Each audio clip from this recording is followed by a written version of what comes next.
కాన్పు తర్వాత వాడాల్సిన మందులు ఏంటి? కాన్పు అయిపోయింది కదా మేడం, ఇంకా మందులు వాడాల్సిన అవసరం లేదు కదా అని చాలామంది అడుగుతూ ఉంటారు. మీకు ఒకవేళ థైరాయిడ్ కానీ, షుగర్ గానీ, బీపీ కానీ ప్రెగ్నెన్సీలో వచ్చుంటే కాన్పు తర్వాత కూడా ఆ మందులు కంటిన్యూ చేయాల్సిన అవసరం ఉంటుంది.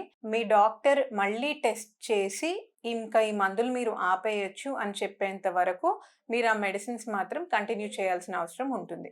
ఇవి కాకుండా ఐరన్, కాల్షియం టాబ్లెట్స్ ఏవైతే మనం ముందుగా అనుకున్నామో ప్రెగ్నెన్సీ టైంలో మూడో నెల నుండి ఐరన్, కాల్షియం టాబ్లెట్స్ వాడుకోవాలి అని, ఆ టాబ్లెట్స్ కూడా కనీసం 3 నెలల వరకైనా వాడాల్సిన అవసరం ఉంటుంది. కాల్షియము ప్రెగ్నెన్సీలోనే కాదు, బేబీకి పాలిచ్చే టైంలో కూడా కాల్షియం అవసరం మన బాడీకి, శరీరానికి ఎక్కువ మోతాదులో అవసరం ఉంటుంది. సో, అది మనం ఎంత ఫుడ్ తిన్నా దాన్ని సప్లిమెంట్ చేయలేకపోతాము. కాబట్టి కాల్షియం అనేది ఖచ్చితంగా మనం తీసుకోవాల్సిన అవసరం ఉంది. కొంతమందికైతే 3 నెలల నుండి 6 నెలల వరకు కాల్షియం అనేది ప్రిస్క్రైబ్ చేస్తాము. అయితే ఐరన్ టాబ్లెట్స్ ఎందుకు అంటే డెలివరీ టైంలో చాలా రక్తం అనేది పోతుంది. ఎవరికైనా కనీసం ఒక 600-800 milli litres ML of blood అనేది ఈజీగా లూజ్ అవుతారు. ఓకే.